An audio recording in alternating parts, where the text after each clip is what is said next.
শাক ঘন্ট নাকি? মুড়ির ঘন্ট তো শুনেছি।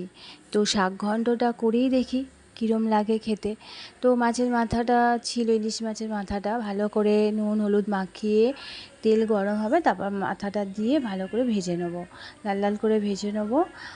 আর ওদিকে সব রকম সবজি নেব, সব রকম সবজি মিশিয়ে এটা একটা ঘন্ট হবে। আর কলমি শাকটা সুন্দর কচি কচি কলমি শাকটা শাশুড়ি মা কেটে দিয়েছে ঝুরো ঝুরো করে, আর ওটাকে ভালো করে ধুয়ে আমি ভালো করে রেখেছি। আর সোমবারে দিয়েছি কালো জিরে কাঁচা লঙ্কা ফোড়ন দিয়েছি, দিয়ে সব রকম সবজিগুলো দিয়ে দিয়েছি, দিয়ে নেড়ে চেড়ে নুন হলুদ দেবো, নুন হলুদ তো অবশ্যই দেবো।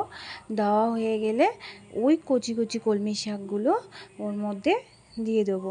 কলমি শাকটা দেবো, দেওয়ার পর একটু নাড়বো, সঙ্গে সঙ্গে জল দেবো না, জাস্ট নেড়ে চেড়ে মশলা করে রেখেছিলাম জিরে কাঁচা লঙ্কা শুকনো লঙ্কা আর একটু সর্ষে পেস্ট, তো ওটা দিয়ে ভালো করে নেড়ে চেড়ে একটু শাকে তো মিষ্টি দিতেই হবে, তো মিষ্টিটা দিয়ে মাছের মাথাটা দিয়ে ভালো করে নেড়ে চেড়ে নিতে হবে।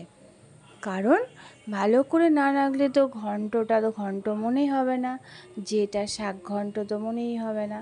তো মিষ্টি দিয়ে সুন্দর করে নেড়েচে নামিয়ে দেবো, আর হালকা একটু জল দিয়ে কষে নেব, কারণ এটা জল না দিলে খেতে টেস্ট হবে না।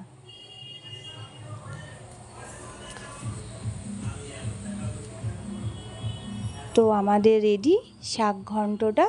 তো গরম গরম ভাতে আমরা শাক ঘন্টটা পরিবেশন করে নেব। খেতে দারুণ হয়েছে, দারুণ হয়েছে।